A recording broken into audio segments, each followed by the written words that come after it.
Вы смотрите новости на канале Якутия-24, в студии Иван Лазаренко, и коротко о главных темах этого выпуска. Коммунальные службы столицы из-за выпавшего снегопада перешли на усиленный режим работы. Первая цифровая перепись населения стартует на этой неделе. Желающие могут переписаться и на портале госуслуг. Классы с большим количеством детей в школах республики намерены временно расформировать в связи с эпидситуацией.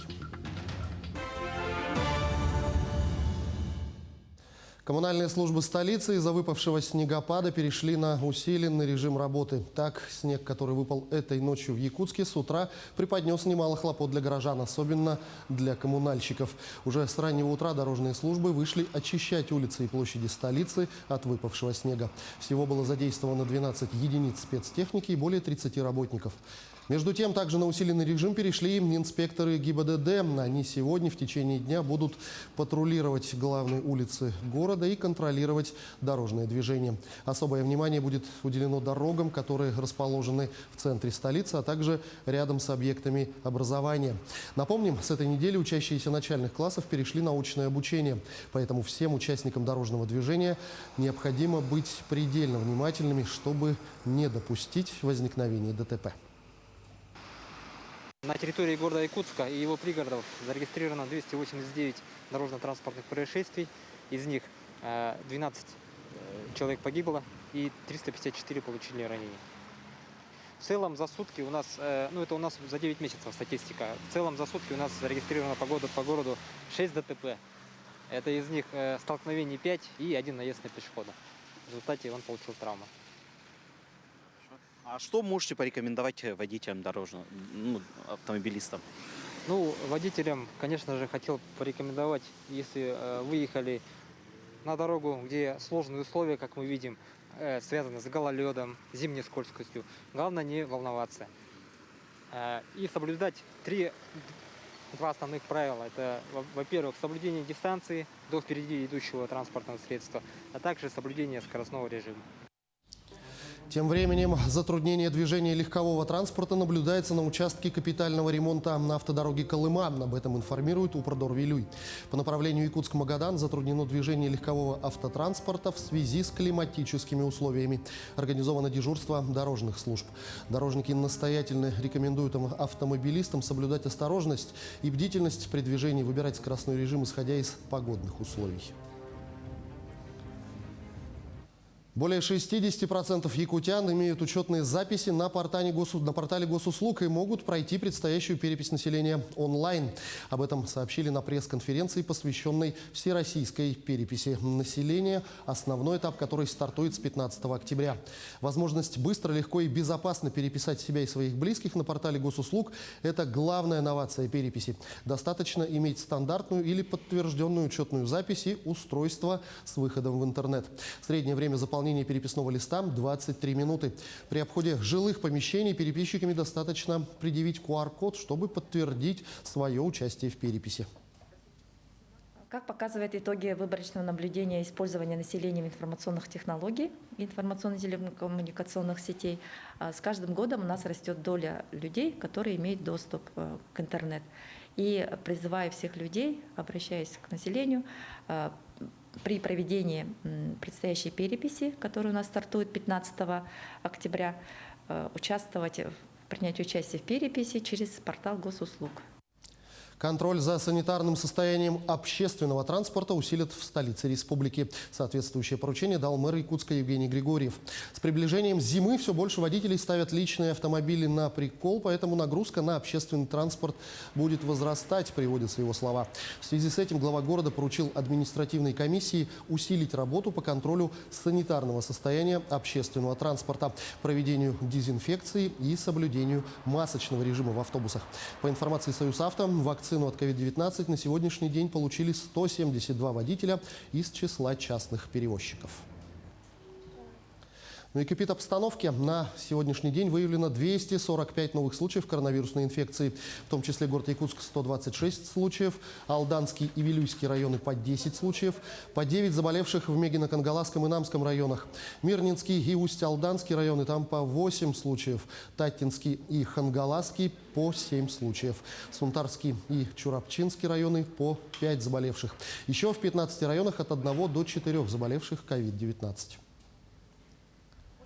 Классы с большим количеством детей в школах республики намерены временно расформировать в связи с эпидситуацией. Об этом сообщила заместитель руководителя регионального оперштаба Ольга Балабкина. Она напомнила, что в условиях распространения коронавируса Роспотребнадзор рекомендует сократить классы, чтобы была возможность соблюдать социальное дистанцирование в школах. В пресс-службе регионального Миноборнауки сообщили, что сейчас ведется совместная работа с оперштабом для того, чтобы не допустить скопления детей в школах, где и так имеется дефицит мест.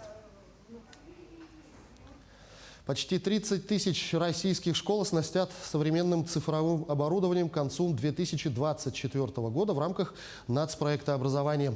К началу учебного года уже более 8 тысяч полностью укомплектованы современным цифровым оборудованием. Также к федеральной платформе цифровой образовательной среды подключат более 600 тысяч педагогов. Это позволит не только разнообразить учебный материал, но и создать всем необходимые условия для получения качественного образования. К примеру, чтобы пропустившие занятия по болезни ученики не отставали от своих одноклассников. Тем временем в Нерюнгри на территории социально-реабилитационного центра для несовершеннолетних «Тускул» появилась новая детская площадка. Благотворительный проект по установке детской спортивной игровой площадки был реализован на средства компании «Газпром Трансгаз Томск» при содействии главы Нерюнгринского района. Тут так весело, красиво, наш поклон вам до земли. Воспитанники социально-реабилитационного центра «Тускул» поблагодарили за установку спортивно-игрового комплекса и вручили меценатам подарки, сделанные своими руками. Данная площадка была сформирована по заказу руководства социально-реабилитационного центра. Стоимость оборудования вместе с доставкой до города Нерюнгри составила порядка 800 тысяч рублей. Площадка разделена на две части, то есть она градирована по возрастам для малышей, для дошколят, там песочницы, качели и прочее, и для детей более старшего возраста, потому что возрастной ценз нашего центра от 3 до 18 лет. От лица детей, от лица родителей, от своего лица я хочу сказать огромное спасибо Роману Михайловичу, огромное спасибо Владимиру Николаевичу, потому что это бесценный вклад в нашу жизнь, в наш быт, в развитие детей. Сборкой и установкой спортивной игровой площадки на безвозмездной основе занималась компания «МИГ». Прежде чем установить ее, строители вычистили территорию, были проделаны земляные работы, забетонирована площадка.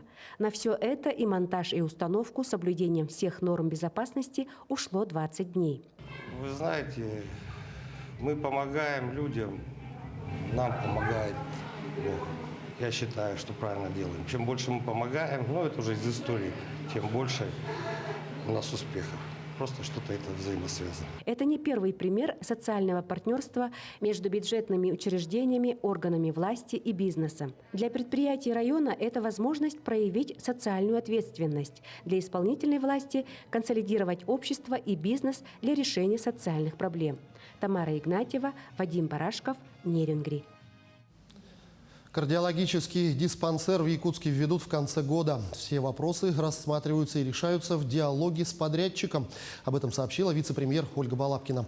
Напомним, вопрос строительства кардиоцентра поднят главой Якутии Айсеном Николаевым в 2018 году. С того же года при федеральной поддержке идут интенсивные работы по возведению объекта. Одно из самых больших медицинских учреждений в республике начнет принимать первых пациентов в начале следующего года. Учреждения разместят кардиологию, нейрососудистые отделение неврологии и хронической сердечной недостаточности. Здание рассчитано на 150 общих и 25 реанимационных коек. Порядка 5500 тонн плодово-овощной продукции собрали на сегодня в столице республики, что составило 95% от предварительного плана. Сбор все еще продолжается. Якутск занимает первое место по площадям посева овощей открытого грунта. Это капуста, свекла и морковь. Ежегодно объемы урожая повышаются, а город нуждается в дополнительном хранении. Если проект по строительству новых овощехранилищ будет одобрен депутатами городской думы, то к 2024 году в эксплуатацию ведут 2 хранилища мощностью в 600 тонн. На сегодняшний день полностью завершена заготовка сена. Собрано около 11 тонн корма, что составляет более 100% от плана. Однако, несмотря на хорошие результаты, за пределами Якутии дополнительно закупят около 500 тонн сена. Прокуратура республики поддержала государственное обвинение по уголовному делу в отношении 3 жителей республики. В сентябре 2019 года в городе Ленске они пришли в гости к потерпевшему. 2 совершили убийство путем удушения, в то время как 3-й, несовершеннолетний, стоял на улице и обеспечивал наблюдение. После совершенного убийства был совершен поджог дома, в котором находился труп потерпевшего. Завладев таким образом ключами от магазина, которым владел убитый, подсудимые совершили кражу из него денежных средств в размере около 700 тысяч рублей, а также нескольких сотовых телефонов. Верховным судом республики виновные приговорены к разным срокам лишения свободы. По результатам рассмотрения уголовного дела Верховный суд Республики в соответствии с вердиктом коллегии присяжных заседателей, с учетом мнения государственного обвинителя, приговорил гражданина Б к 12 годам 6 месяцам лишения свободы с отбыванием наказания в колонии строгого режима. Несовершеннолетний Н осужден к 8 годам 6 месяцам лишения свободы в колонии общего режима. Несовершеннолетний Д к 5 годам лишения свободы с отбыванием наказания в колонии общего режима. Также судом удовлетворен гражданский иск о возмещении потерпевшей стороне материального ущерба и морального вреда. Приговор суда в законную силу не вступил и может быть обжалован сторонами. Подготовку к следующему летнему сезону начали в детской оздоровительной базе «Алмаз» в Ленском районе республики. Объявлены аукционы на ремонт бассейна, как самой чаши, так и кровли здания. Капитальный ремонт пройдет в 5-м корпусе, а для 1-го и 2-го корпусов приобретут новую мебель, говорится в сообщении. Летом этого года в лагере «Алмаз» отдохнули 534 ребенка, из них 305 бесплатно.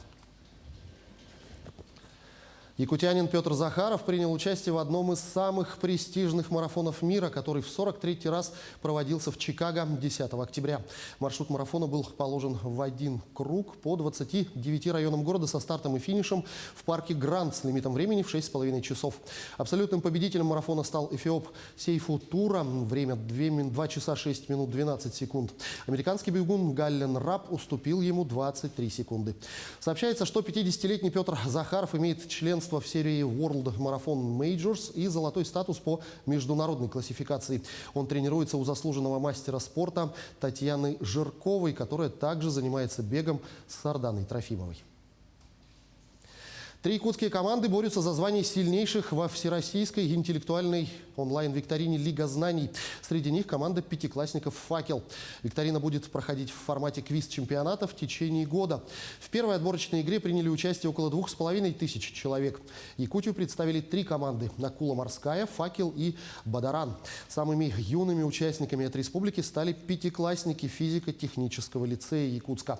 Викторина была запущена Российским обществом знания как продолжение 1-го всероссийского квиз-марафона, который вошел в Книгу рекордов страны как квиз-игра с наибольшим количеством команд, играющих одновременно в онлайн-формате. К этому часу пока вся информация. О развитии событий расскажем в наших следующих выпусках.